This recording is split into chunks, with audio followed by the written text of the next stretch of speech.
Alright, let's do this. First of all, Happy New Year, and may this year be better than the last. Shouldn't be that difficult, because the last one was not that good. So, yeah, 2022. More rides, more bikes, more sales.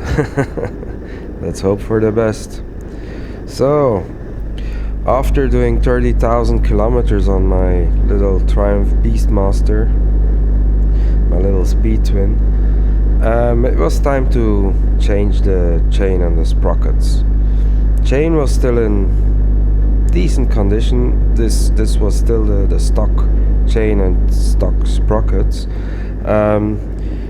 There was some how you say that on links, couple of stiff links, but it didn't really interfere with the riding. But there was a whole lot of slack on the chain, so it was time to change that. And the sprockets still looked quite alright too, actually, for having done 30,000 kilometers. So Triumph is using pretty decent OEM parts, but yeah, time for a change.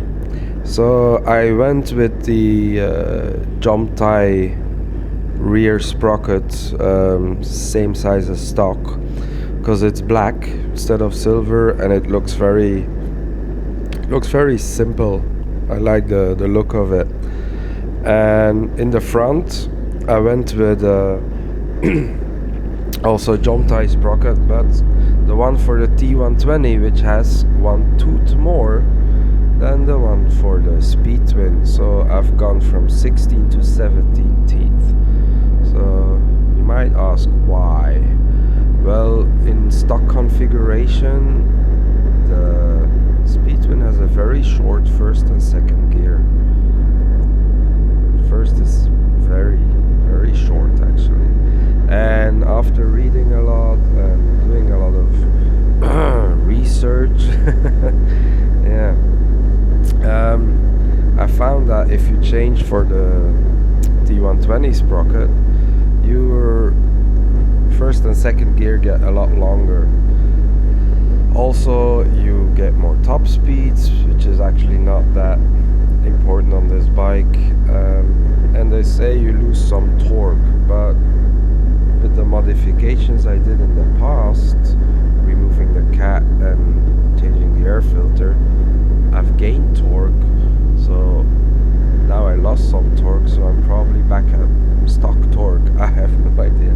I should put it on a dyno or whatever to be sure what is actually going on there with my numbers. But you don't really feel loss of torque. What you do feel is the power gain in the first and second gear, especially also cruising at the highway speeds. It's much more relaxed now. Now I can just do 120 kilometers per hour, which is 75-80 miles an hour in fourth gear, and you're still at 4,000 RPM, where before you would be in fifth or sixth gear doing more RPMs. So the engine is much more relaxed now at highway speeds, and also in the city you can just cruise at in second gear, where before you were switching between third and fourth, actually, because of the short gearing. I believe that bike should have come from the factory with that front sprocket, because it's so much easier to ride, so much more relaxed now. I don't know why they released it with those very short gears, but they will probably have some explanation for that. I don't.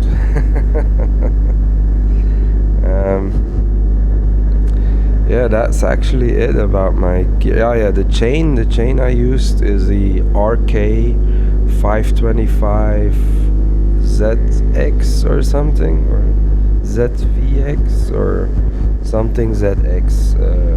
But also for chains, if you use X rings or O rings, doesn't really all make a difference. Just make sure you have the correct speed rating.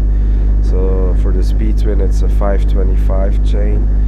You could probably put a 520 chain on there, but yeah, I wouldn't recommend it because Triumph says 525, and I do believe all the money they put in research and development. I trust that more than some guy on Facebook saying 520 will be adequate. So just make sure you have the correct specs for that, for your bike, which can be found in the manual. Also the sprockets should be, the rear sprocket should be for a 525 chain. So I got the Jump Tie Pro series. I think for the 520 it's just regular series, not Pro. I'm not sure, but still. Normally, if you go to a shop and you say you need a sprocket for a speed twin, they will give you the correct one if they know what they're doing. There are, of course, other brands of sprockets you can go for, but there is, for instance, the Super Sprox, but to me that looked too big, too bulky, also very colorful because they got these gold inserts or red inserts. You can get it with a black insert too, but it's, I don't know, it looks very bulky and heavy. The Jump Tie one is, you can see it in the thumbnail I used for this video. It's much more, looks very light and simple, and it fits the bike, well, in my opinion. And you know what they say about opinions. Everyone has one. So yeah, that's about it for the for the sprocket and chain update. So I would say go for it, because it will lengthen your gears and you won't regret it. At least I don't. I think in another 30,000 kilometers, when I need new chain and sprockets again, I'm gonna stick with that 17 teeth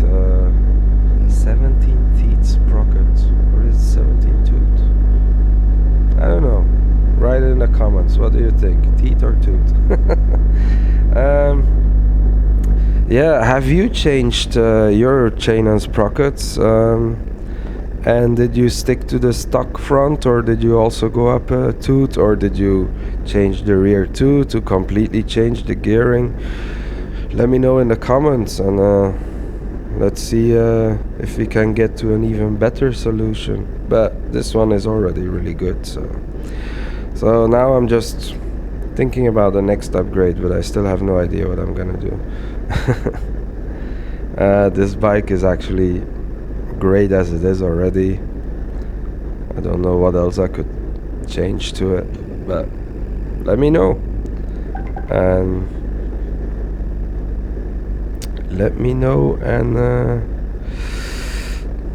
yeah, I'll get back to you. So don't forget, check out the website. We still have a lot of stuff there. Also check out the sales category if your Christmas bonus is already finished. And yeah, like, comment, subscribe, you know, the usual, all that stuff. And I'll see you in the next video.